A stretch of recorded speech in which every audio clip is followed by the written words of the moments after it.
Welcome in, everybody.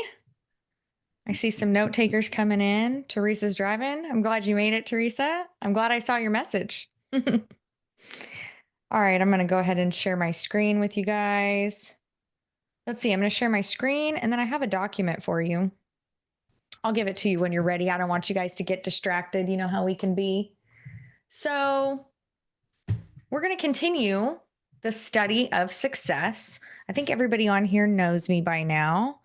Yeah, I think everybody knows why I'm into this. Neuro-Linguistic Master Practitioner here. And I'm actually about to graduate from a program that I've been in for a year. And it's been intense. It's like 3 coaching appointments every week. And there's classes and I have homework and it's like a deep dive and I get observed. People come in and watch me coach. It's weird. And anyways, I'm excited about it. I think that it has significantly improved my confidence and my skills. You know, it's like having a mentor come in and watch you work. And having that can be very valuable because they can point out the things that you're not seeing. Anyway, so I'm excited about that. I'm going to graduate in February. It's a big deal for me.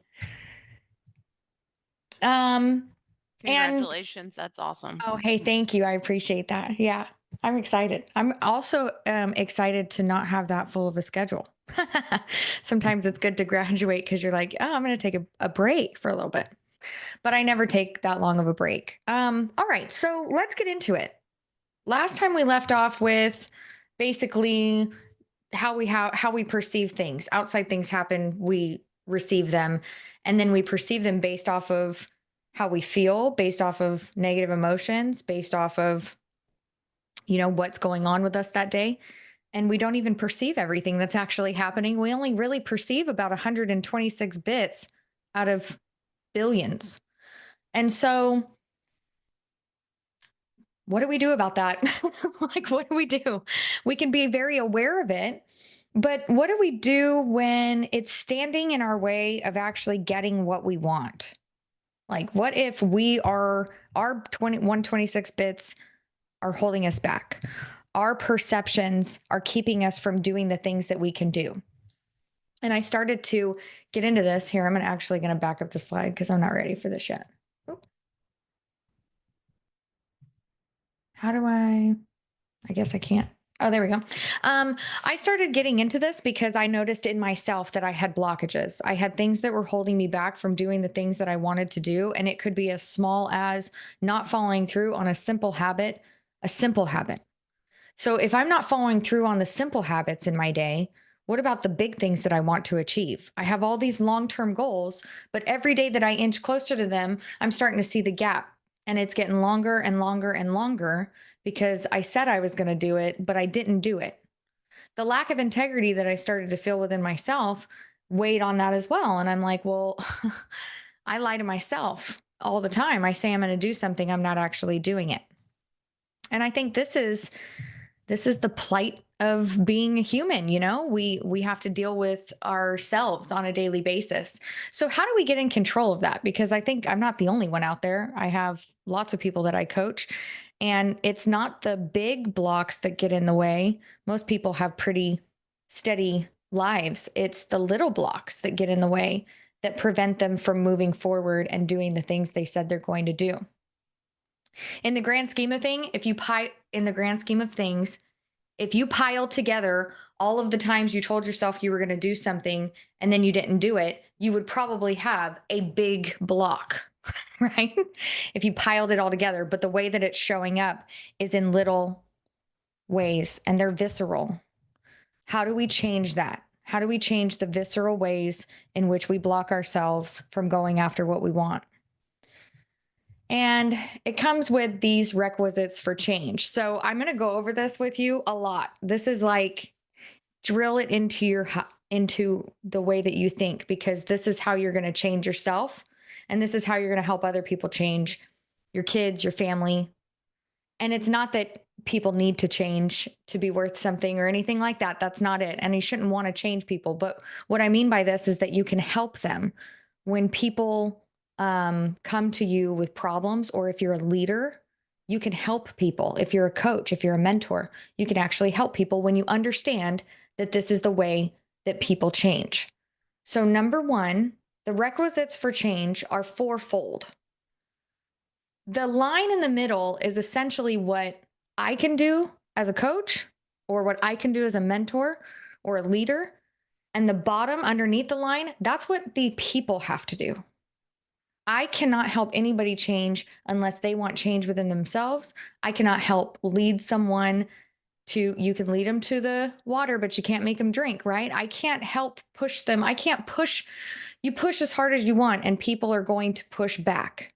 So, the requisites for change are you have to release, kind of like what we talked about, your baggage, your perceptions, your bad ideas on your 126 bits. So you've got all this information coming at you and you're filtering it through your perceptions, your trauma, your opinions, anything that you've been programmed to believe. And then you experience it through that. A lot of times we don't like the experience, and then we hold on to these negative emotions. These negative emotions sometimes turn into limiting beliefs.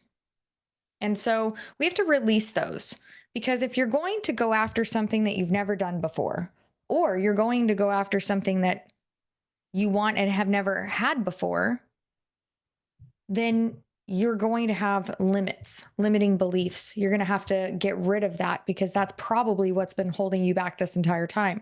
And we're going to talk about that. We're going to get more in detail about this.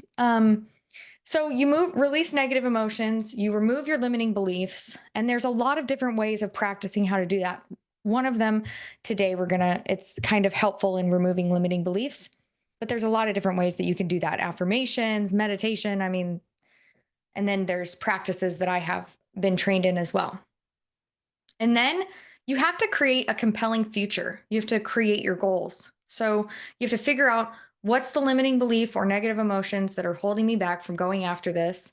And then create a compelling future. So essentially, you have to write out your goal. And we talked about this during business planning clinic, but it's got to be a SMART goal. And we'll talk deeper about that in here.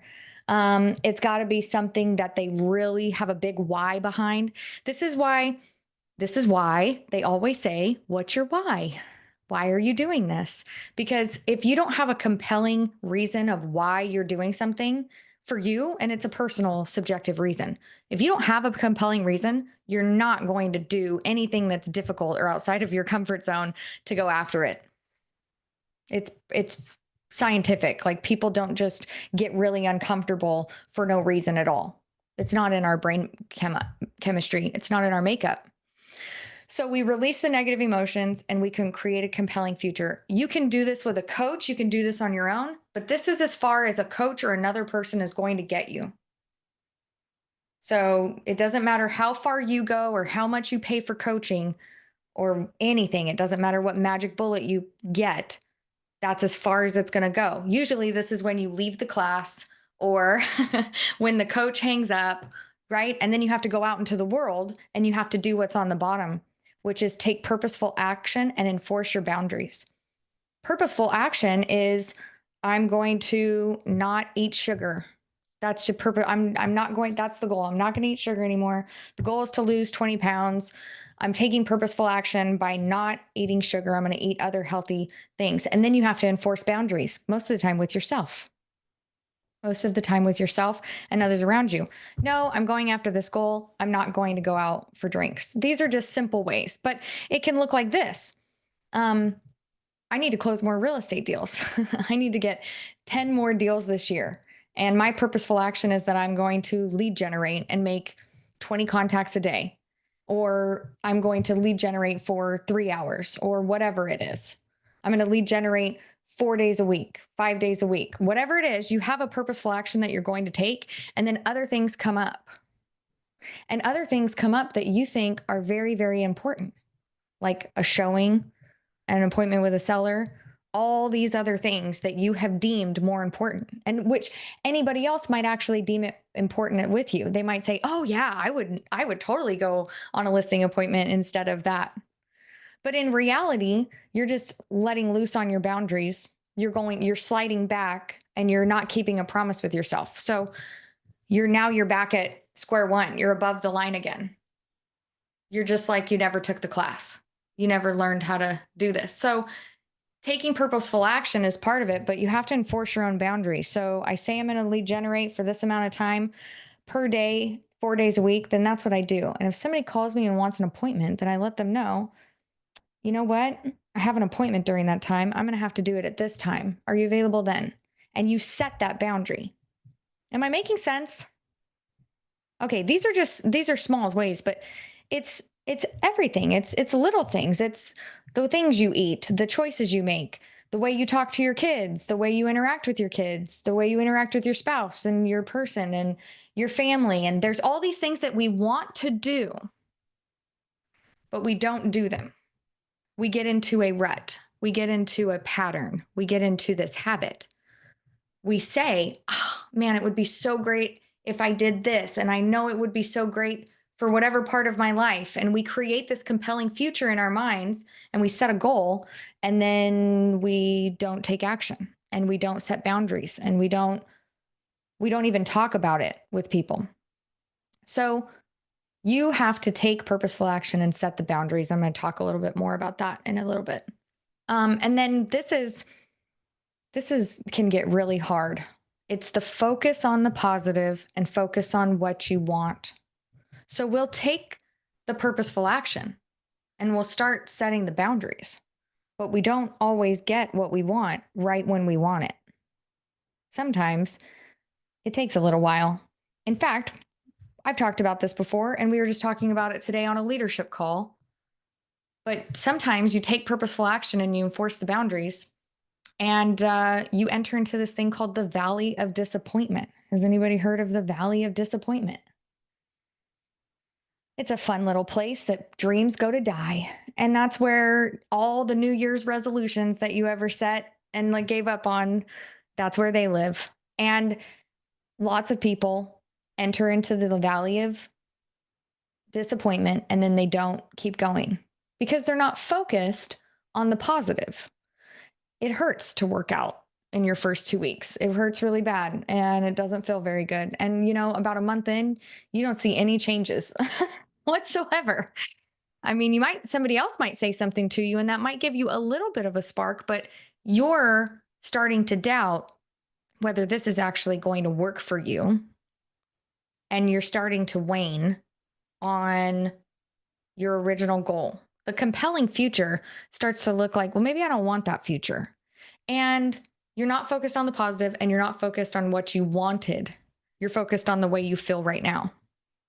And so this is the second portion that only you can do. No coach can do this for you because this is a consistent daily habit on top of the habits you're already trying to enforce. So now you're trying to add something new on, but what you don't realize is that focusing on the positive and focusing on what you want, that's also a habit. Taking purposeful action and enforcing boundaries is also a new habit. So maybe before you start anything new, just start taking purposeful action and enforce your boundaries.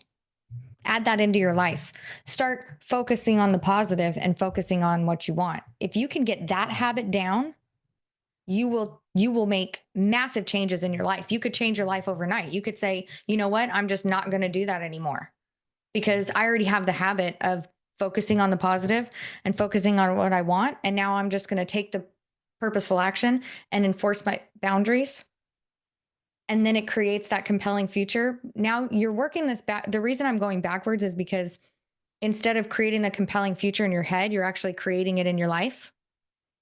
And by creating that future that you love, you actually release your negative emotions and limiting beliefs. So this works.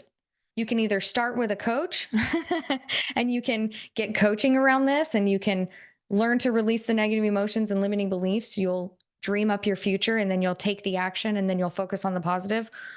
Or you can run it backwards and start focusing on the positive right now. Focus on what you want, taking the purposeful action, enforcing your boundaries. When you start doing these two things, anything that you want to achieve is right over that line. Then all you have to do is take the action and you'll create the future that you dreamed of. The goals will come to you.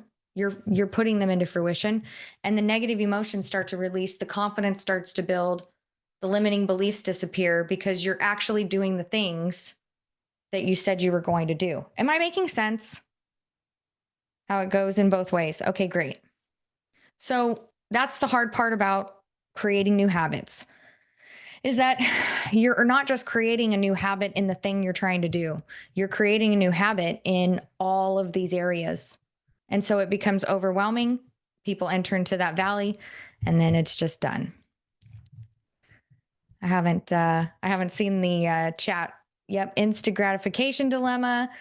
Yep, herein lies the crash and burn and bound. Yep, absolutely. Perfect. You guys are getting it. Boundaries are very important for all of life. Boundaries are what actually give you freedom.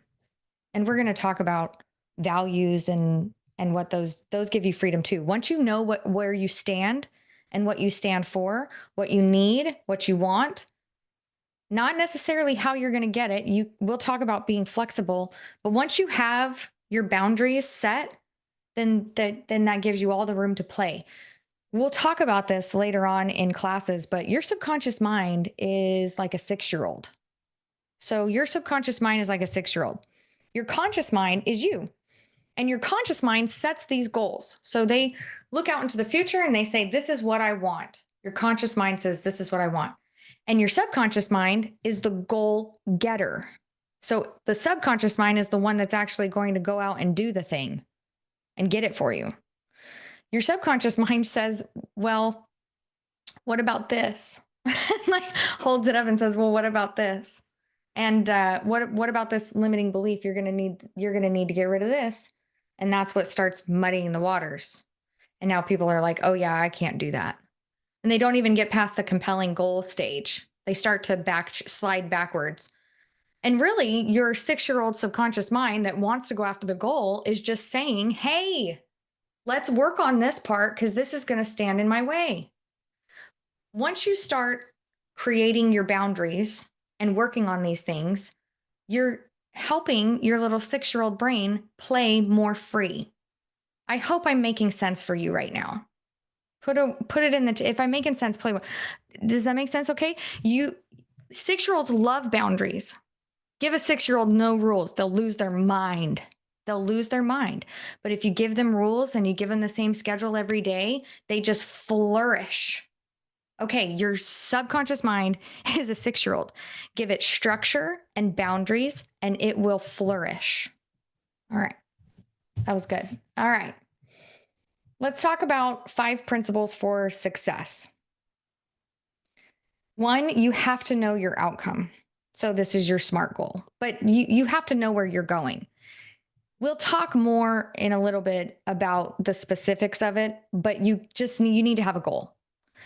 There are people with no goals, and I know we're all in real estate, so it's really weird for us to hear that. Once you get into the sales world, it's like everybody has a goal. It's very normal to talk about goals, but go ask your friends that aren't in this, that aren't in a sales industry or anything, if they have any goals.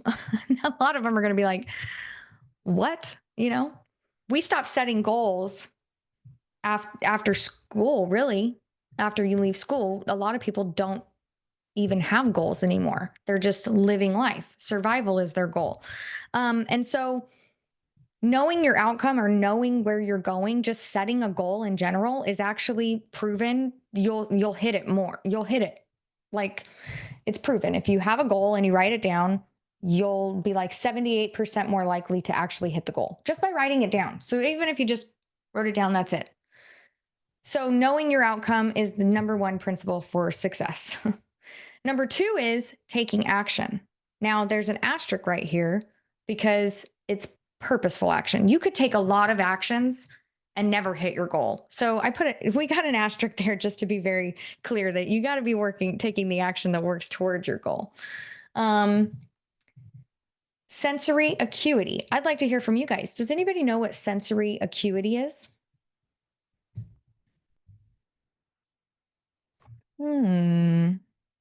Is that just like knowing where you're at in the goal process, or no? Okay, I like that. Anybody else have a guess? feeling like you're in me, that you've actually accomplished it. Yeah, Feeling, that's like a feeling yeah, that you're there. yeah, that's like a sensory acuity. Sensory acuity is self-awareness of your habits. Yeah. Sensory acuity is not just understanding how our own senses, but understanding other people's senses as well. So the sensory acuity is when I do this, I feel bad. That's like sensory acuity. When you are talking with another person and you notice their energy shifts, that's sensory acuity. When you, it's like read the room. You've heard of that, right? Hey, read the room, man. That's somebody not reading the room. They're not using their sensory acuity. They're not paying attention to what's going on around them. They're oblivious. And I'm sure we've all met people like that before. And I'm sure I've been oblivious. I've absolutely been that way. So your sensory acuity is basically you understanding other people, how you observe other people, how you observe yourself. I like to take it that step further because you can watch how other people feel. And man, we're actually trained from the time and programmed from the time we're younger to really watch other people more than we pay attention to ourselves. That's real, right? We're constantly watching what other people's facial structures are doing, what color their skin tone, how they move, how they act, how they talk. We're constantly, because we're always looking out from us. And you also want to understand your own sensory acuity. What feels good to you? What is something that what are things that like light you up, right? What are things that make you upset? That's how you set proper boundaries, is that when you understand where you stand, what makes you feel good, what makes you feel bad, you're in touch with your emotions. You're not just in touch with your emotions, but you're in touch with the precursors to your emotions, right? Like your heart rate, the flush of your skin, the way that you feel. When you can feel yourself and understand your sensory acuity, then you can change the trajectory of a lot of situations that you get in. Am I making sense? Like when you can feel it, you're like, oh, I can feel myself getting angry. I can feel myself getting anxiety. I can feel it coming up. It starts to bubble. We ignore those things a lot in our lives. And especially in the Western world, we're taught to shove those things down, like shove them down and don't listen to it and just forge ahead with what you're doing. And that's not healthy. And what it does is it tunes us out. Now we're no longer in tune with our intuition. We're no longer in tune with our sympathetic body. We're no longer in tune with what's going on around us. And in turn, we stop being in tune with other people. So if you're a coach, a trainer, a mentor, a leader in any capacity, get in touch with you and you will be able to get more in touch with people around you. And the more flexible you are, the easier it is to lead and to influence others. So that's why we're bringing this up. But have sensory acuity. Does anybody know who Gary V is? Gary Vaynerchuk? See some people shaking? Okay, if you don't, look him up. He's great. He makes me feel better about my potty mouth when I'm not teaching you nice folks. And so he's a great guy. He's very smart. He owns VaynerMedia, and he's kind of a bit of a philosopher and motivational speaker. But he said the number one precursor to people being successful is their ability to make other people feel comfortable being themselves. So again, the number one precursor to people being extremely successful is when they are able to make other people feel comfortable being themselves. That's sensory acuity. When you can walk into a room and you're good with you and you can talk to anybody in the room, that's sensory acuity. When you can feel the vibe change and you can shift it and manipulate it as well, that's sensory acuity. Yes, Amelia said high energy vibe. Absolutely.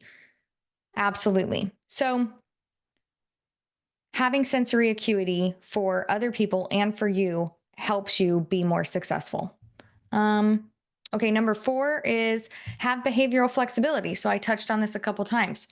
The more flexible the communicator, the more in control of the communication. It's the same with your goals and your outcomes. It's well known in like the manifestation circles that if you want something, then you put it out into the universe, right? That you want it, or you put it out into the world that you want this thing. But if you detail how you're going to get it, then that's what's going to muddy up the waters and you're not going to manifest it. Okay, this is real. So you have to be flexible with your behavior. So I have to lead generate every day for 4 days, for every day of the week, 5 days a week, for 2 hours. And, but the time that I need to do it is usually when I do something else. And so now I'm having a hard time because I don't know what to do. What do? I usually do this other thing during that time and I want to schedule it during this time. That's being inflexible. That's not having flexibility. It's like, well, let's just move something around. Right now I'm on a 75 soft, which don't laugh at me, but it's not a 75 hard, but it's good for me right now. So I'm on a 75 soft and I'm required to walk 45 minutes a day. Well, I missed it. So do I just throw my hands up and say, oh, now it's over, might as well not even do it? And then no, I added it to my next day and that solved my problem really quick. But move it to another time slot. Having that flexibility of like, okay, yeah, I didn't get it done. Well, I'm going to flex, I'm going to move, I'm going to pivot. You hear this all the time, especially in the real estate industry. After the last shakeup of everything, everyone's like, pivot, just change lanes, shift, all these things. What they're talking about is having behavioral flexibility, being able to change when you need to in order to get to the end result. So just because you're not on the exact path you thought you were going to be on in order to get to the goal doesn't mean you're not still going after the goal, right?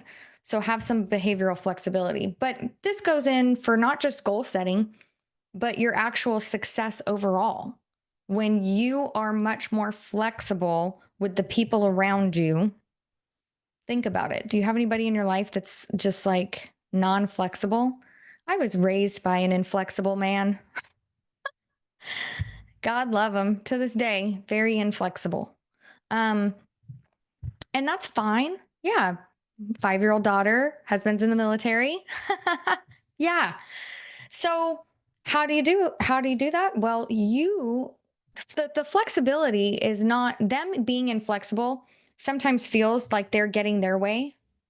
And we're like, well, you're just being inflexible and you get your way. But if we were more flexible, even more so flexible than them, we can not manipulate, but influence the way that we are communicating with them, the way that we're helping them, the way that we're maybe pitching the ideas that we give to them.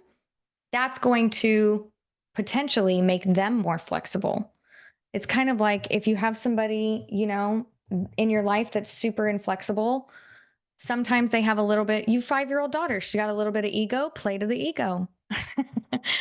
Play to the ego, be a little bit more flexible with your communication. You can get her to do the things you want her to do. Well, that works across the board, even with yourself.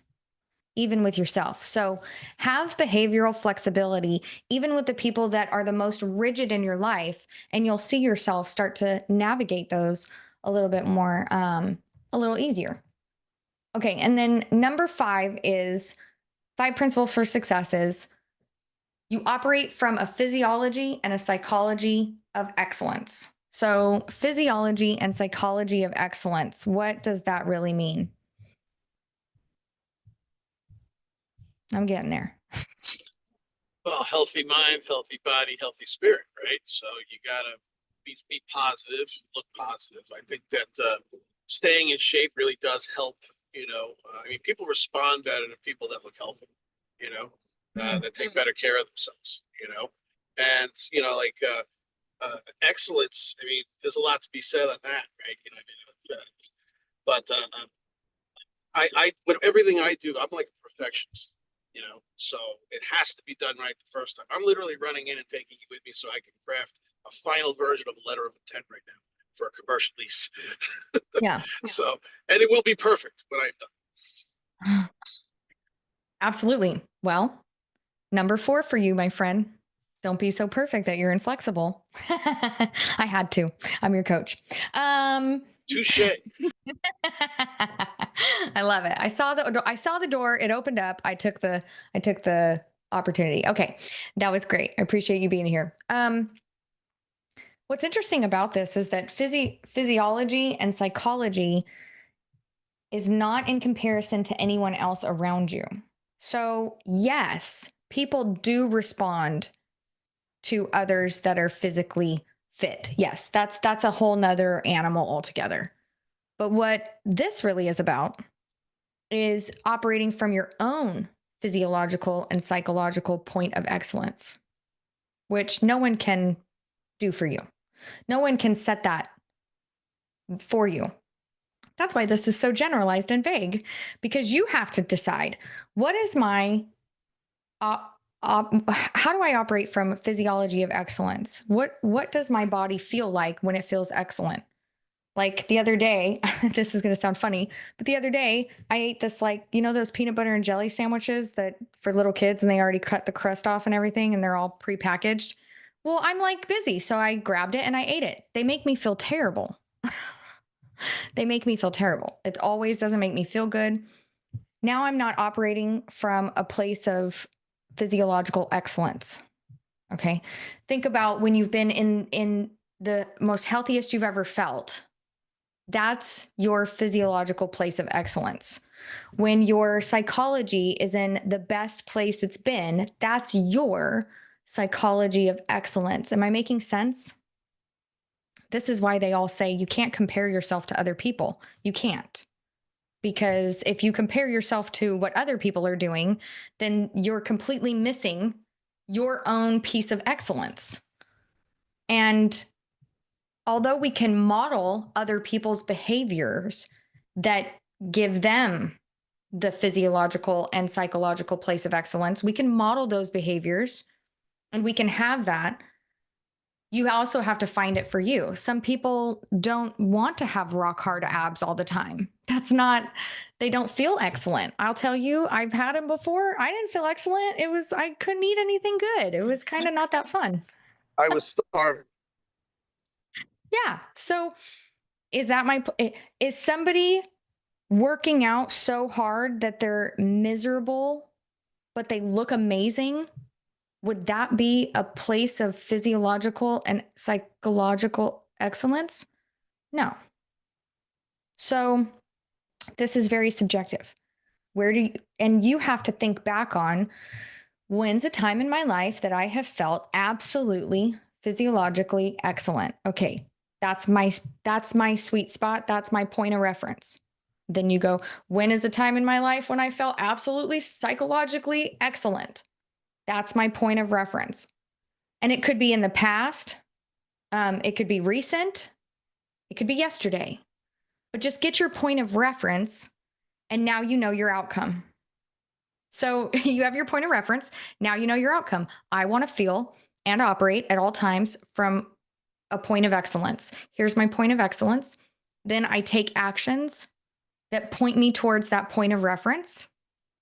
I have sensory acuity. So I don't act like Amy, and I don't go into the fridge and I grab the peanut butter and jelly sandwich that makes me feel like poop, because I know that I'm trying to be at a point of excellence. Am I making sense? See how this all ties into each other? I have behavioral flexibility. Well, I'm hungry, so I got to eat something. I'm not going to eat that. I'm going to eat something healthy. And now I'm back to operating from a point of physiological and psychological excellence. So this is a cycle that we go through. Jessica said the struggle is real. This is the cycle that we go through on a regular basis.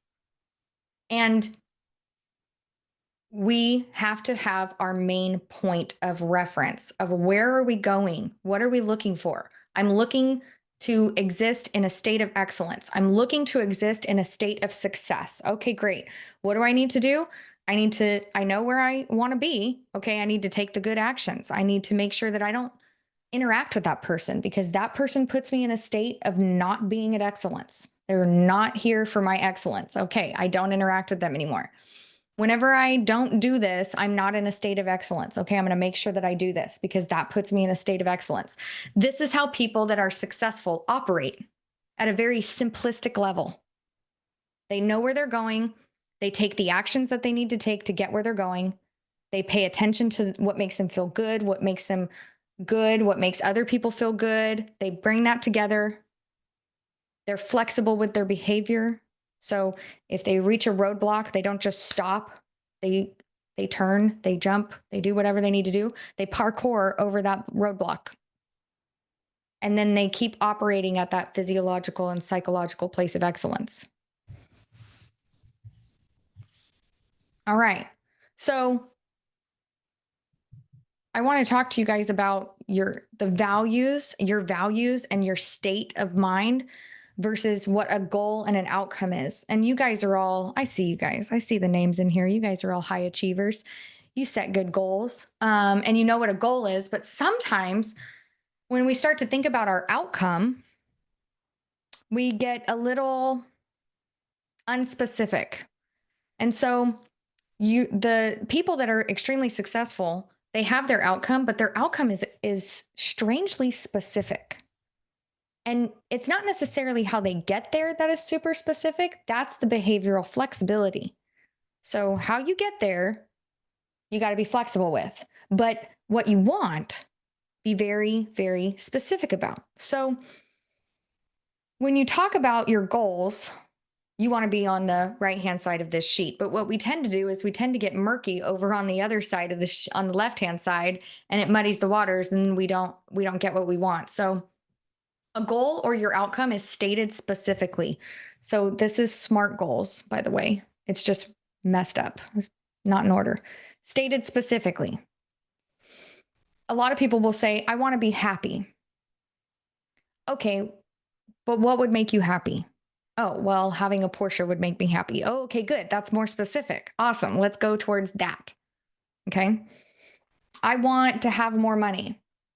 Okay, well, having more money is a state of being. So what's your goal? What's the actual amount of money that you want to have? Am I making sense? Okay. Some people will say a value. Well, I want to work with integrity. Well, what does that mean? What does that mean? Well, it means that I do the right thing no matter if someone's looking or not. Okay, cool. That's more specific. Not specific enough, but that's just an idea. Your values and your states are like affirmations. So I am wealthy. I am happy. I am great. I'm a great salesman. I have a great life. I'm in love. All these things, those are affirmations. Your goals and your outcomes are like, I earn $10,000 per month. I have 10 rentals. You know, I have 10 rentals that cash flow $1,000 a month. That's a specific goal. So if you want to change your value and your state, this is a good tip. So say that you're in a bad mood or you're not feeling good about what you're doing. You can actually change your state of mind by getting ambiguous and writing out your value, what you value and who you are. I am good. I am happy. You can do that. I value integrity. I value this. It will raise your state. It'll change your state of mind. Okay. And when you want to know where you're going after, then you write down your goals and your outcomes. Now you want to write them down. You can write them anywhere. You can write them on one piece of paper and never look at it again, to be perfectly honest. Or you can write it down on a piece of paper and stick it somewhere where you'll always see it. But if you have a written goal, it is scientifically proven that you are almost 100% more likely to hit that goal. I think it's like 78, which I like to round up. Let's round it up. Write down your goals and you'll achieve them. Your values and your state of mind, you can have it right now. You could be happy right now. You can choose to be happy right now. But your goal and your outcome, that's different. So when people say, I want to be happy, well, you can be. So that's why it's not a goal, because you absolutely can have it right now. You're just choosing to not be happy. That's hard for some people to get through. If you stay in this class long enough, you'll understand. It's hard for people to admit that they're choosing to be unhappy, but they are. And your goal or your outcome, there's got to be some kind of time involved. You know, you can't have it right now. If you could have it right now, why don't you? That's a question we're going to talk about later, but You can't have it right now, so you got to work towards it. A value, changing your value or your state, there's no steps. I want to be happy. Well, what would make you happy? It's usually something. There's no steps to being happy. But with your goal, there's steps to get there. You get the final step. This is what I want. And then you work backwards. What do I need to do to get there? A value in a state of mind is infinite. Happiness, when does it end? You want to be happy? Well, when does the happiness end? It doesn't end. It's forever. But a goal is measurable. You can say, I make $10,000 a month. It's measurable now. And then your value in your state is like for yourself and for others. So it's usually like, I want to be happy. I want everyone in my family to be happy. Stuff like that, right? It's stated for not just you, but for others as well. Integrity, I work with integrity. That's a value for you and for other people. But your goals are for you. It's for yourself only. I used to recruit for my brokerage, and I would talk to one agent a day, at least one agent a day, sometimes 3, 4. And I would ask them, why did you get into real estate? And the number one thing that I heard was, I want to help people. And that, to me, I'm like, that's not going to work here, because I didn't know it at the time. I know it now. But in my mind, before I'd done any of this work, I said, that's not for you. You're not going to go after it. People inherently go after the things that they want for themselves stronger than they go after the things they want for other people. That's just human nature. So when they said, I want to help people, I would say, okay, would you help people buy and sell a house for free? And then their answer changed. And then they said, oh, no, I want to make money. Oh, okay, cool. Let's go with it. Let's go with that. I just had to get them to change from talking about their values and their state of mind and their state to talking about their goals. Because right now we're talking about what you value, and you value helping people. And man, so do I. But when we're talking about a real estate business and we're trying to do business planning, we need to be talking about your goals, which is that, oh, you want to pay off your car, and oh, okay, you want to buy a house, and oh, okay, great. Now we can work with that. Am I making sense here? So this is how successful people make sure that they understand their goals and how they lay out their goals. But this is also really helpful when you're a mentor or a leader, when you're talking with people and they're giving you the values and the states, and you're trying to get them over to set goals. Just explain this to them and say, okay, well, what you're telling me right now is we're talking about your values. Let's talk about a goal, and it's okay for it to be about you. And I used to give people permission to be selfish. And I would say, I know it's really looked down on to be selfish and only think about yourself, but I'm going to give you permission right now to, what do you want out of life? So ask yourself, what do I want out of life? Specifically, when do I want it? And then you can work backwards to what steps you need to get there. If you need help with that, you have a coach. Hit me up. Okay, so I'm going to give you guys this document. Hold on for me just one second. Let me get it for you. I'm going to put it in the chat, and we're going to open it up and we're going to go over it. 15 minutes. Cool. Anyone with the link? Copy link. Done. All right. I'm going to put this into the chat, and then I'm going to bring it up, and we're going to go over it together, because I'm going to dive a little bit deeper into questions that you should be asking yourself, because this was the hardest part for me and it is whenever setting an outcome or a goal or trying to make change. Remember my first slide. When you're setting a goal and it's something you've never done before, you're actually trying to create change in your life, which means that you've got to release the negative emotions, set a clear goal, take purposeful action, set boundaries. You know, you're recreating all these habits or whatever, right? So sometimes we have to dig deep within ourselves to really answer some questions. And these questions are coaching questions that a great coach will ask of you. And you can ask these of yourself, because this is how a successful person dives deeper into what they want and why they're going after it, and gets very, very clear on their objectives. Okay? So you should have it in front of you. present. Or you should have it. I put the Google Drive in. Everybody's got it. Put a 1 in the chat if you got it. I just want to make sure we're all still here. Okay. All right. So number 1 on the top of the screen, you begin by asking, already downloaded to my Amy file. You guys are great. I love it. You got an Amy file. That makes me happy. Number 1 question that you should ask yourself whenever you're going after a goal, and this is a toughie: how is it possible that they don't have it now? You're asking yourself that. How is it possible that I don't have it now? That's going to get to your baggage, like right away. Right away. Right away, you're going to come up with a limiting belief. And if you want to get rid of that, get on my calendar and I'll teach you how to get rid of those. Like how to remove them. So, how is it possible that I don't have it now? That's your first question. That will help you uncover what's going on with you. And if you're like, I don't know, then again, get with me, because I would love to explore this with you, because we'll dive deep into figuring out, if you really, really wanted this thing, why haven't you already gone after it yet?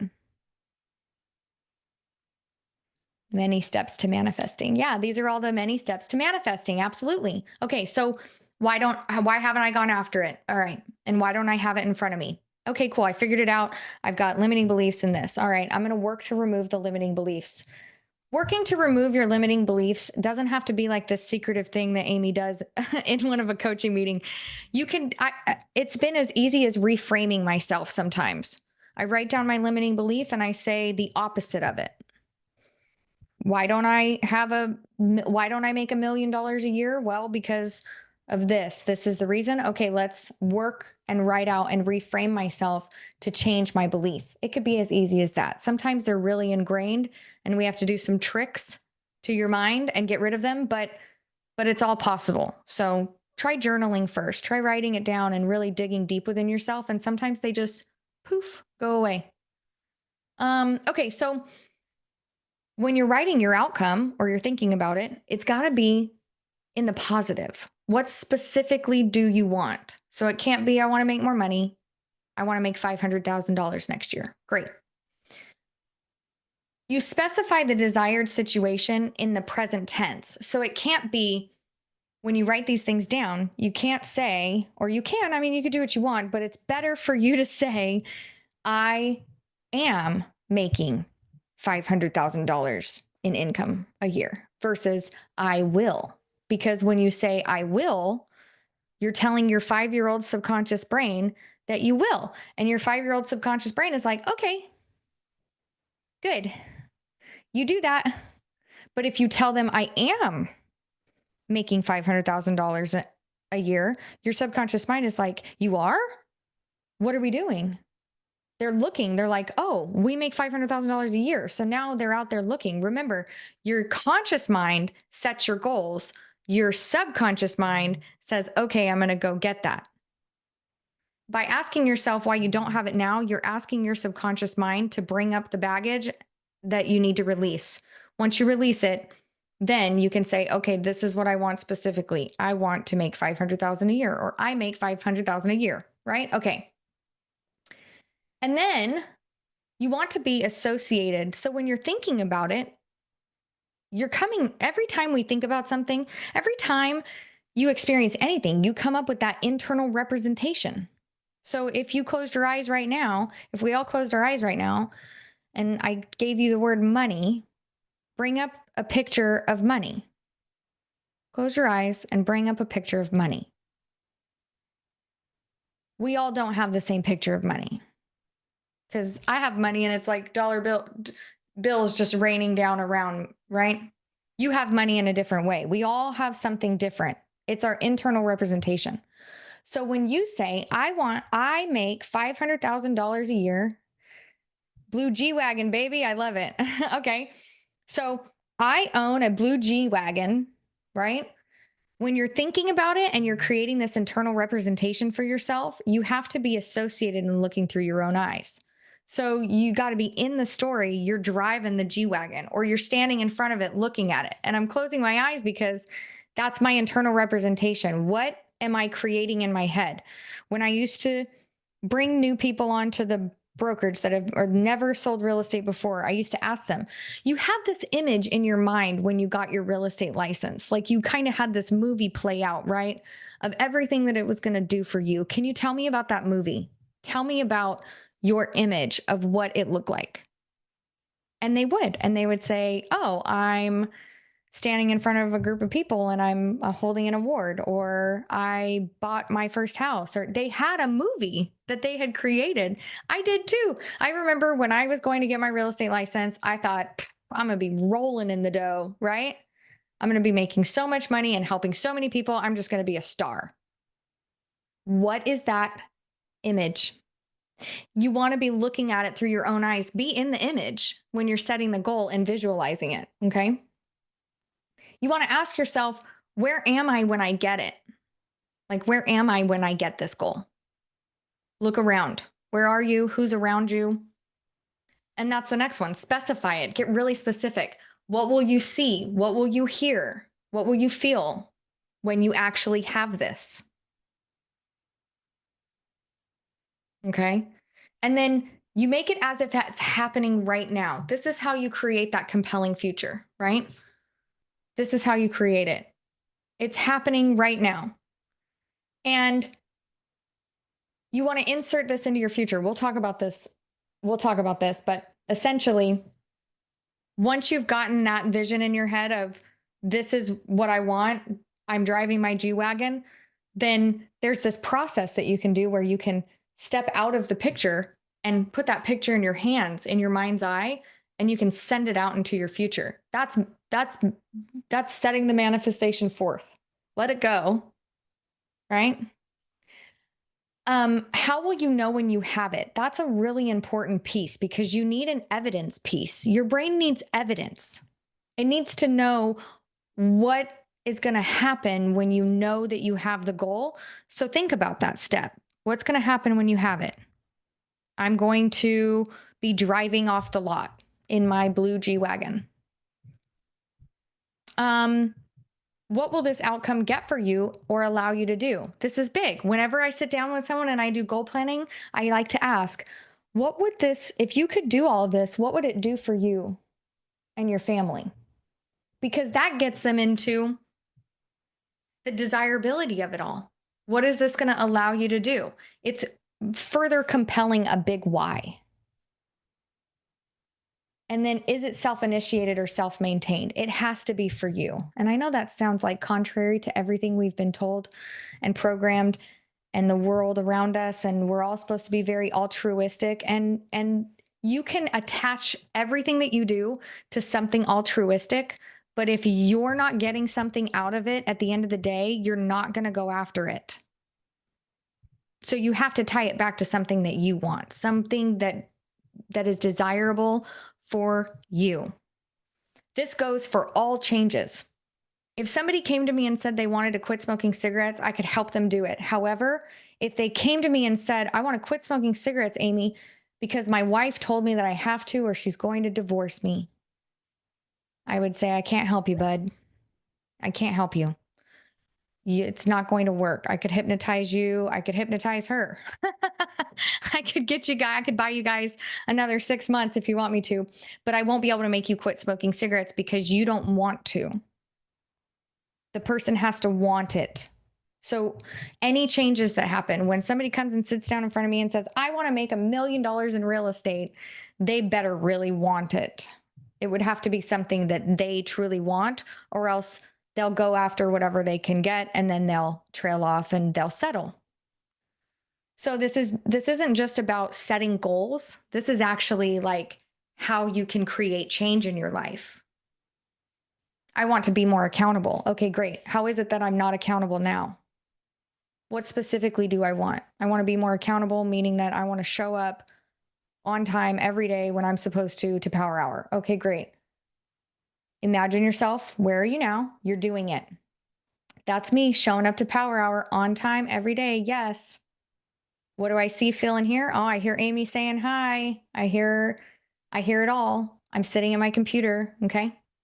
I put that out into my future And I know I will have it because I'll be there sitting in Power Hour and my clock will say the time that I'm supposed to be there. Is this making sense? So this is how successful people structure how they set any outcome, whether it be getting a blue G-Wagon or showing up on time or giving a great speech because they have a speech coming up in Florida that's going to be 20 minutes long and they got to show up and be great.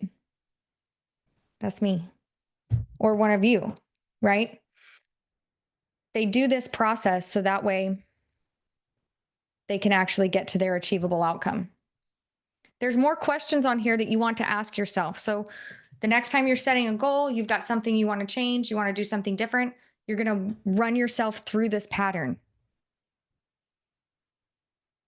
Then the next page, I'm going to go over this because we got to jump for the member meeting, but remember that it's stated in positive terms. It's initiated and maintained by you. It says client, it means by you. Or if you're a leader and you're looking to use this with people you lead, by them. It's got to be specific sensory-based description. That's what it's doing right here. Asking all this. What do you see, feel, hear? That's the sensory acuity. You got to have that involved if you want to set a compelling future. Is it ecological? Is it for the good of everybody? Is anybody going to get hurt? If people are going to get hurt, it's not good. Don't do it. That's a bad goal. No goals like that. We just want ecological. We want to know for what purpose do you want this, right? What are you after this for?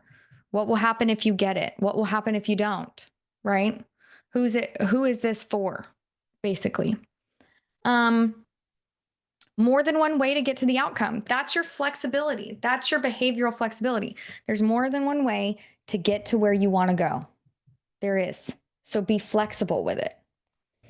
But the first step is you're specified and is specified and achievable. So I have a blue G-Wagon. And then most importantly, does it increase your choice? And most of the time, our goals do increase our choice. They give us more. They help us grow. We are in abundance. Whenever we set this goal, it's not like I set a goal that says, I'm going to limit myself. That's not a goal. We want goals that are increasing our ability to choose the life that we want to live. Am I making sense? I see some people. Okay, cool. Okay, cool. Well, hey, we're going to go over this a little bit more in the next call, but we're going to tie some other things into it. But I want you guys to take this piece of paper, and the next time you're trying to set a goal or you want to change something in your life, run yourself through this operation and see how much farther you get and how much more compelling you're able to set your intentions. Okay. And then we'll meet back up next week. I'll see you guys on the member meeting. Okay. Thank you. Thank you. Thank you.